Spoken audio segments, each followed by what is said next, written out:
And so that's why they did what they did. It's very interesting. The average lifespan for a male in South Africa today used to be 64. It's down around, I think, 36 or 37.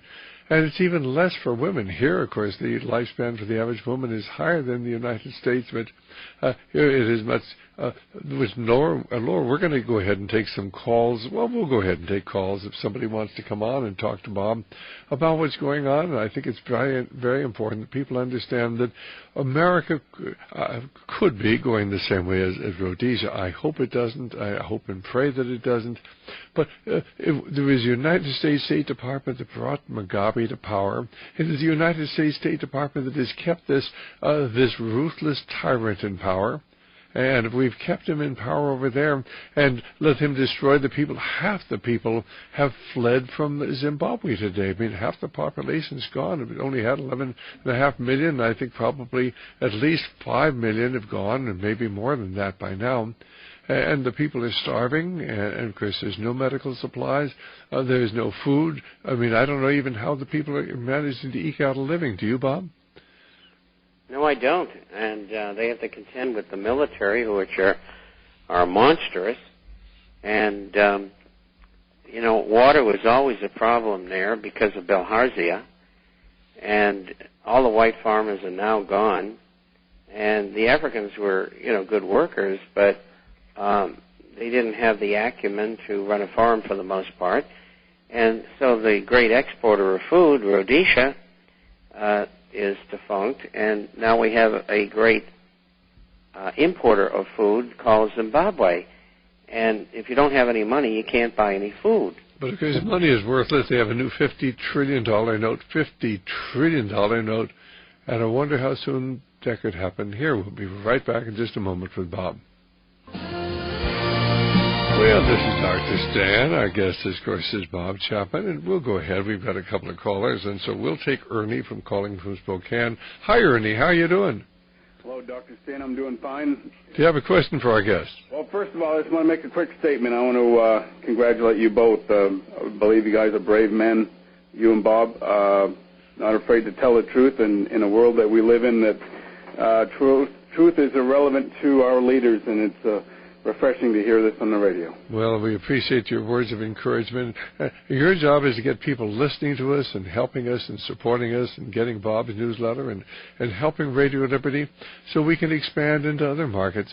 When people hear the truth, they recognize that they know something's wrong. But, of course, you can get us on the Internet, shortwave, you can get us on satellite. But anyway, did you have a question for Bob? Well, the only question I have is I have so many people in the business. I'm in the asphalt business, and they are saying, we're going to have a big booming year this year because of the stimulus package going in. I realize when they do stimulus things like this, it can grow the economy for a short period of time. I want to know if you or Bob have an answer. Yeah. What kind of a forecast do you see of a growing of the economy before we start getting into a dip again? All right, I think that's a very legitimate question. What do you think, Bob? Most of the money to be spent is not in construction. I think the figure's around 8%, and that's going to be spread over quite a period of time. And so I think that in all probability, any psychological or physical boost that is gotten will probably extend until perhaps September or October, and maybe not even that long. When you have an economy of this size, like the United States, $825 billion is not a lot of money. Correct. And, the previous $168 billion was a spit in the ocean. And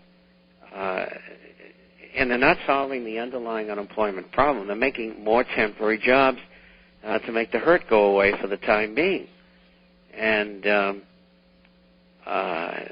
it's just not going to work. And there's so many aspects of this thing that are faulty. And if you look back at what FDR did, which is the model that they're trying to follow, you'll find that in 1939 unemployment was 17.2%. And in 1940, it was 16.4%. Those figures are in international forecaster, which came out Saturday, I think they're correct, but it's close to where I said they were, and we're almost up to that level now, and that was after the U.S. government increased spending by 45%. So if spending was increased 45% in America, we'd get the same results, and $825 billion is not 45%. So they have no intention of fixing anything. It's another charade, and they have no intention of bailing out the financial houses. They just want to consolidate them, and the Fed owns them all, and then they can implement their world regulations for finance, and then have their devaluation and default and new world currency. And that's the path that they're taking. I have a feeling that they're just trying to make the American people think that they're doing something, and then, my goodness, Henry Paulson's doing this, that, or the other thing, and none of them are effective. You look at the figures that are coming out, and there are more and more homes being foreclosed upon, and more people are losing their jobs, and more people, of course, are losing their insurance, but they can't let the American people know that they are intentionally going to destroy this infrastructure of our nation. Now, as far as asphalt is concerned, my concern is that it takes a long time before you can plan on building a road. Certainly, you or I could order asphalting our road tomorrow, but when it comes to a government project, unless maybe they give the money to the local city, I don't think there's going to be any tremendous number of new jobs for at least 6 months to maybe a year or a year and a half before these major highway productions get under control. So I think that they want to give everybody the false hope. We're from the government, we're here to help, and those are the most frightening words you could ever hear. Anything else, Ernie? No, I just want to thank you, gentlemen, again. I'll call back some other day. All right, God bless, and thanks so very much. Thank you. Okay, that was Ernie calling, and we'll put out our telephone number. Our telephone number is 1-888-24-LIBERTY. 1-888-24-LIBERTY or 464-8295. And we've got Dan calling from Pennsylvania. We'll talk to Dan. And then if you're out across the country, well, we'll be glad to take your calls. Hi, Dan. How are you doing? Pretty good, Dan. Hold that thought. We'll be back here in just a moment with our special guest, Bob Chapman from the International Forecaster.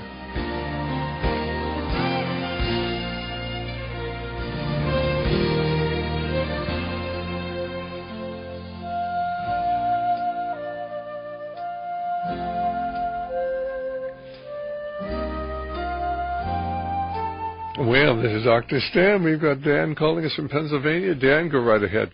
How you doing there, Stan? Doing just fine. This is really interesting. Your last hour's guest and Bob Chapman, who I always appreciate. Bob, you said something, and you were talking to Alex Jones, I believe it was last Thursday, and you said something that really rattled me to my shoes, and I've been thinking about it. You didn't have a chance to explain it. You mentioned Americans are a race of their own. Can you elaborate on that, because it seems like a very hopeful topic?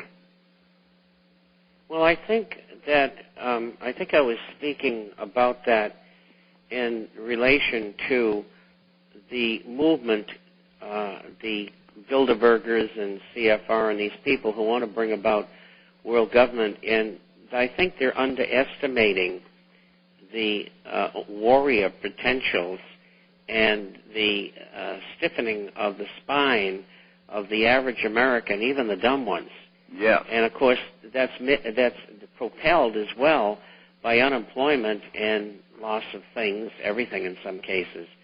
And these people have really underestimated what's going to happen. It's not only in America, it's in Europe, because they've already started, and you're going to see it in all over the world in countries that have had problems with their governments previously because they're following the dictates of the United States and Europe, particularly in the United States and Great Britain.